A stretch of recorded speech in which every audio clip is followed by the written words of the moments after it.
টাকা আনতে আসছি। টাকা আনতে? হ্যাঁ, ব্যাংকে টাকা, অনেকগুলো টাকা আছে আমার। আমি ওটা ঠিক করবো। আর হঠাৎ করে ব্যাংকে ঢুকে সোজা ম্যানেজারের কক্ষে প্রবেশ, কোনো কিছু না ভেবেই বসে পড়লেন খোদ প্রধান কর্মকর্তার চেয়ার, তাও আবার সম্পূর্ণ খালি গায়ে।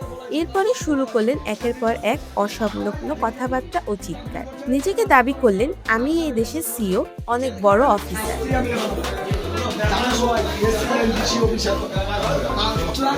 আজ বুধবার সকাল 11টায় ঠাকুরগাঁয়ের হরিপুর উপজেলার চৌরঙ্গী বাজার শাখার রাজশাহী কৃষি উন্নয়ন ব্যাংকে ঘটে যাওয়া এমন এক অবিশ্বাস্য ও নাটকীয় ঘটনা পুরো এলাকা জুড়ে তোলপাড় সৃষ্টি হয়েছে। সামাজিক যোগাযোগ মাধ্যমেও মুহূর্তে ভাইরাল হয় যুবকের এই কাণ্ড।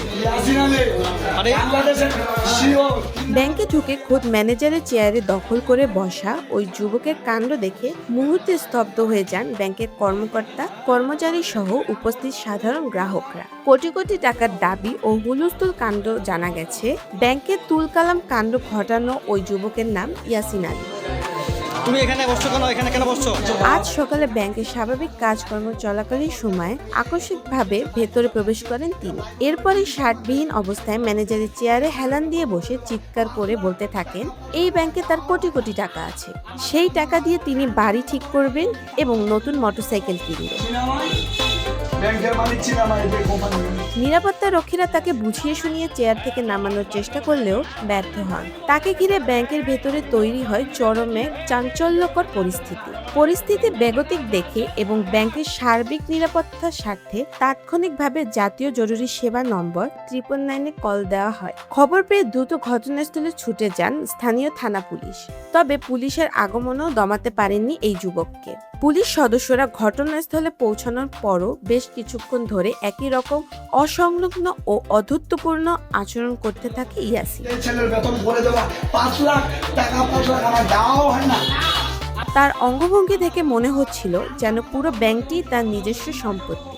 অবশেষে বেশ কিছুক্ষণ চেষ্টার পর বিশেষ কৌশল ও বুদ্ধিমত্তায় পুলিশ সদস্য তাকে নিয়ন্ত্রণে এনে নিজেদের হেফাজতে নিতে সক্ষম হন।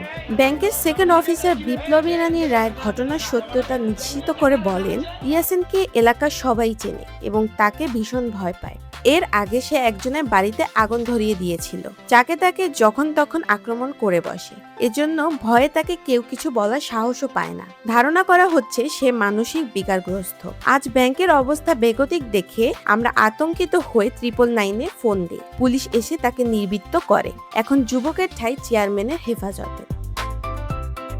হরিপুর থানার ওসি তদন্ত শরীফ উদ্দিন ঘটনার সত্যতা নিশ্চিত করে জানান, খবর পেয়ে পুলিশ দ্রুত ঘটনাস্থলে গিয়ে পরিস্থিতি নিয়ন্ত্রণে আনে। পরবর্তীতে উপজেলা নির্বাহী অফিসার ইউএনও স্যারকে বিষয়টি অবগত করে স্থানীয় ইউপি চেয়ারম্যানের হেফাজতে ইয়াসিনকে ছেড়ে দেওয়া হয়। তবে এই যুবক আসলে তীব্র মাদকাসক্তি নাকি পুরোপুরি মানসিক অসুস্থ তা খতিয়ে দেখা হচ্ছে বলে জানিয়েছেন পুলিশ।